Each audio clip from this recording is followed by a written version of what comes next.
ഓം നീയല്ലോ സൃഷ്ടിയും സൃഷ്ടാവായതും സൃഷ്ടിജാലവും, നീയല്ലോ ദൈവമേ സൃഷ്ടിക്കുള്ള സാമഗ്രിയായതും. ചിത്സ്വരൂപികളെ, ഗുരുദേവന്റെ ദർശനങ്ങളിലൂടെ എന്ന പരമ്പരയിൽ ഇന്നത്തെ നമ്മുടെ മനന വിഷയം പ്രാർത്ഥനയും പ്രസംഗവും ഒരിടത്ത്. ഈ നമ്മുടെ ക്ഷേത്രങ്ങൾ ക്രിസ്ത്യാനികളുടെ പള്ളികളുടെ മാതൃകയിൽ പണി ചെയ്യിക്കുന്നത് കൊള്ളാം.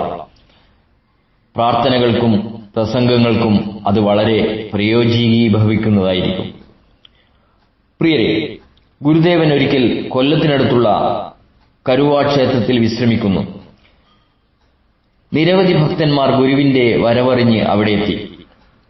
അവരോട് ക്ഷേത്രങ്ങളെപ്പറ്റി ഓരോന്ന് പറഞ്ഞുകൊണ്ടിരുന്നപ്പോൾ ഗുരുദേവൻ പറഞ്ഞതാണിത്: നല്ല വിചാരങ്ങളും നല്ല ആശയങ്ങളും നല്ല കൂട്ടായ്മയും ഉണ്ടാകുവാൻ ഏറ്റവും യോജിക്കുന്ന ഇടം ആരാധനാലയങ്ങളാണ്. ഇവിടെ പ്രാർത്ഥന എന്നത് പ്രകർഷേണയുള്ള അർത്ഥനയാണ്.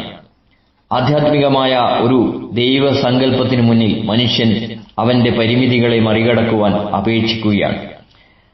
അങ്ങനെ അപേക്ഷയെ മനനമാക്കി ദൈവത്തെ വാഴ്ത്തി സ്തുതിക്കുകയാണ്.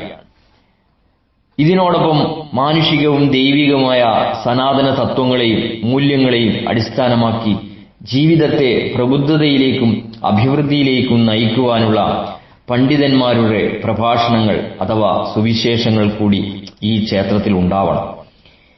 ഇങ്ങനെ ജ്ഞാനവും ഭക്തിയും ഉണ്ടാക്കുന്ന ഒരു ഉൾക്കാഴ്ചയിലേക്ക് ദൈവസന്നിധിയിൽ എത്തിച്ചേരുന്ന ഭക്തന്മാർ സമന്മാരായി ഉയരണം.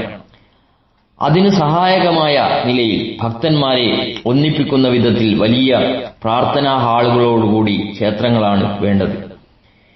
ഇപ്പോൾ പ്രാർത്ഥന ക്ഷേത്രത്തിനുള്ളിലും പ്രഭാഷണം ക്ഷേത്രപ്പറമ്പിലുമാണല്ലോ നടക്കുന്നത്.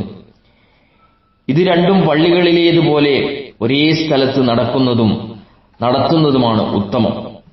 ഇങ്ങനെ മനുഷ്യ സംഗമങ്ങളുടെ പൊതുസങ്കേതമായി മാറുവാൻ ക്ഷേത്രങ്ങളിൽ സൗകര്യമുണ്ടായാൽ മനുഷ്യർ തമ്മിലുള്ള വൈരങ്ങൾ കുറഞ്ഞുവരും. സ്നേഹപൂർവ്വം, രഞ്ജൻ, കയനാടത്ത്.